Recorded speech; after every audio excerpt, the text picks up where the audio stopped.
Puji Tuhan, kita diutus, gereja diutus kemana kira-kira? Apakah gereja diutus di gereja saja? Enggak. Jadi gereja itu diutusnya ke dunia. Karena intisari kitab suci, Yohanes 3 ayat 16, yang kita semua wajib menghafalnya, Yohanes 3 ayat 16, karena begitu besar kasih Allah akan dunia ini, sehingga ia telah mengaruniakan anaknya yang tunggal, supaya setiap orang yang percaya kepadanya tidak binasa, melainkan beroleh hidup yang kekal. Jadi kita diutus ke dunia.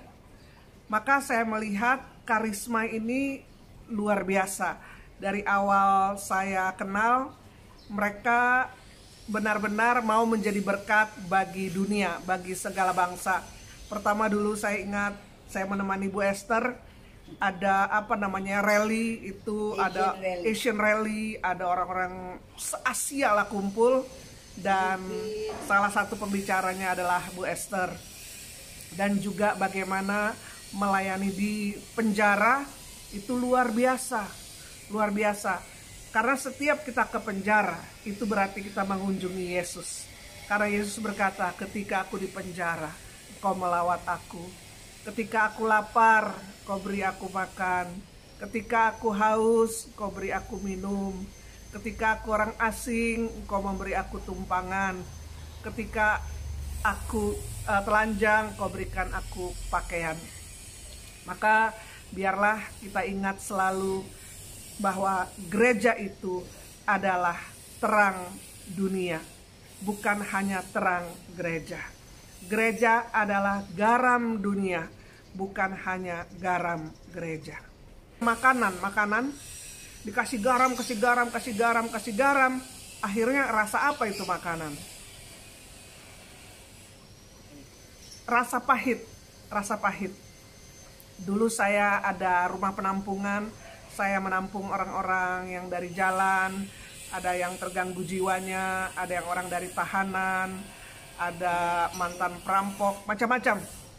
Nah, kemudian yang juru masak itu, dia agak terganggu jiwanya.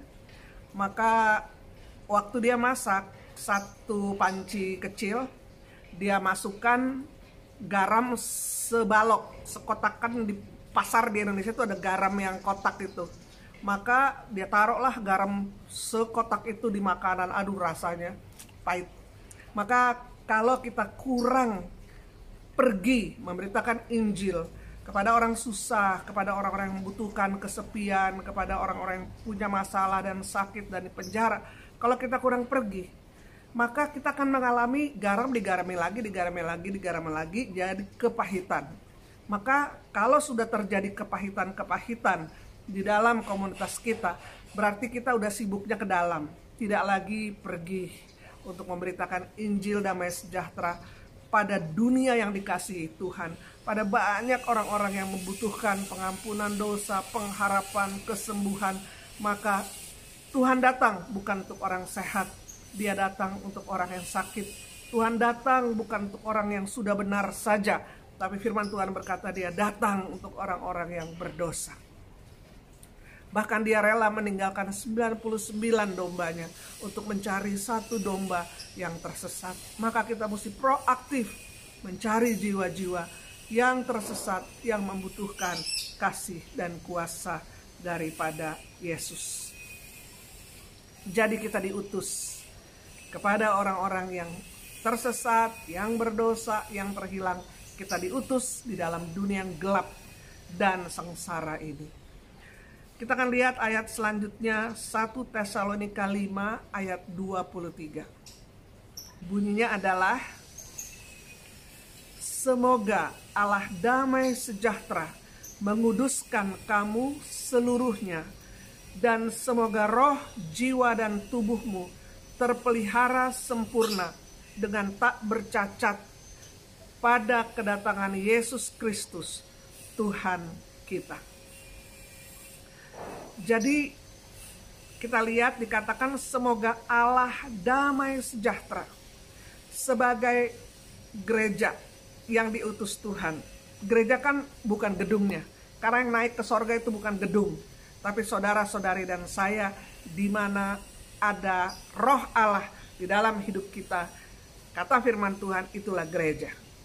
Maka gereja yang diutus itu mesti memiliki damai sejahtera, mesti ada damai, mesti berdamai satu dengan yang lain, mesti melekat pada Raja Damai. Kalau gereja yang diutus nggak ada damai, musuhan kiri kanan, ya tersinggung kiri kanan, nggak ada damai, nggak laku nanti gereja itu untuk diikuti oleh dunia. Karena harus memancarkan damai Tuhan. Juga jangan senewen. Ada kan orang-orang yang katanya diutus Tuhan tapi senewen, nanti dia gitu.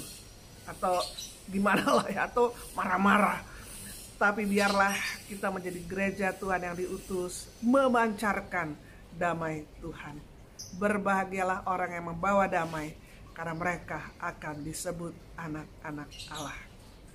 Di dalam kedamaian itu menarik orang datang pada Yesus Raja Damai. Semoga Allah damai sejahtera menguduskan kamu seluruhnya. Menguduskan, maka kita dengan pertolongan Roh Kudus, biarlah kita hidup menjadi kudus. Biarlah kita menjadi orang yang pandai bertobat. Kalau kita melakukan dosa atau ketidakkudusan, segeralah datang pada Tuhan. Ada sakramen pengakuan dosa, sakramen pertobatan. Maka biarlah kita sering-sering bertobat, supaya kekudusan Tuhan terpancar di dalam dan melalui hidup kita.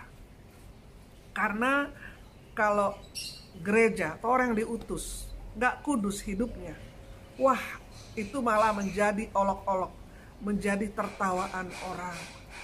Bahkan akan membuat terluka tubuh Kristus yang lain ketika ada yang melakukan ketidakkudusan. Maka kalau ada ketidakkudusan, segeralah bertobat, segeralah mau dikuduskan oleh darah Yesus Kristus Tuhan.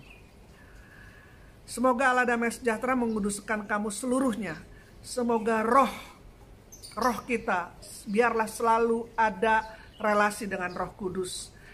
Semoga roh, jiwa kita, pikiran, perasaan, kehendak kita seleksi apa yang boleh mempengaruhi jiwa, perasaan, dan kehendak kita. Supaya pikiran, perasaan, dan kehendak kita itu inginnya untuk memperluas kerajaan sorga. Inginnya untuk membawa jiwa-jiwa datang pada Tuhan. Inginnya supaya kerajaan Tuhan makin diperluas di dalam dunia ini. Dan tubuhmu terpelihara sempurna dengan tak bercacat pada kedatangan Yesus Kristus Tuhan kita. Jadi kita juga mesti pelihara tubuh kita. Kita akan lihat 1 Korintus 3 ayat 16 dan 17. Tidak tahukah kamu bahwa kamu adalah bait Allah, dan bahwa roh Allah diam di dalam kamu. Jadi bait Allah atau gereja adalah siapa? Apakah gedung? Bukan, karena gedung nggak naik ke sorga. Yang naik ke sorga adalah gereja atau bait Allah yang roh Allah diam di dalam kamu. Ada roh Allah. Tidak tahukah kamu bahwa kamu adalah bait Allah, kamu adalah gereja, dan bahwa roh Allah diam di dalam kamu. Ayat 17. Jika ada orang yang membinasakan bait Allah, maka Allah akan membinasakan dia. Sebab bait Allah adalah kudus, dan bait Allah itu ialah kamu. Saya pernah ada sakit batuk. 6 bulan saya sakit batuk itu. Saya ke dokter sana, ke dokter sini, minum obat ini, obat itu. Udah habis berapa botol aneka merek saya minum, batuknya tetap ada. Nah, kalau kita khotbah atau pewartaan terus batuk-batuk, itu rasa-rasanya gak enak gitu. Dikit-dikit batuk, dikit-dikit batuk. karena nggak sembuh-sembuh, biasanya kalau setelah menyambut tubuh Kristus pada perayaan Ekaristi, saya suka berdoa khusus pada Tuhan, dan juga saya gabungkan dengan hening, karena di dalam keheningan kita bisa lebih peka mendengar suara Tuhan. Maka setelah menyambut tubuh Kristus, saya berdoa sebentar, Tuhan, saya udah capek nih batuk terus gak sembuh-sembuh. Apa yang harus saya buat? Kemudian saya hening. Di dalam keheningan, tiba-tiba ada kesan di dalam hati saya. Ada suara.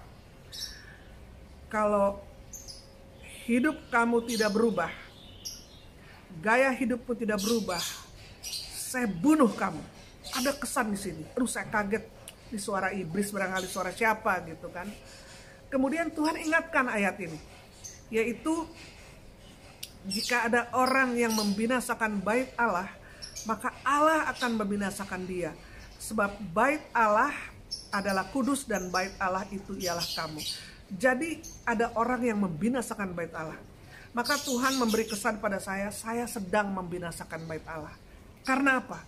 Saya hidup tuh istirahat nggak teratur. Makan tidak teratur, makan tidak bergizi, asal penuh aja. Ya, jadi hidup way of life saya itu nggak sehat, tidak sehat. Saya kurang olahraga, saya suka begadang, makannya nggak bergizi. Kan mesti makan 4 sehat 5 sempurna katanya. Mesti ada sayur, ada buah, ada daging, ada susu, ada apalah, nasi gitu ya, atau roti. Maka saya sedang membinasakan bait Allah, yaitu tubuh saya sendiri.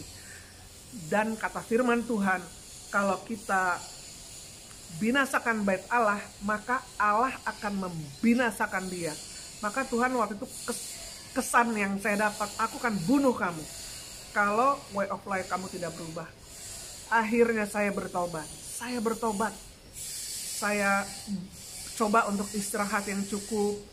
Saya coba makan lebih teratur. Saya juga coba kombinasi makan, ada buahnya, ada sayur, ada susunya.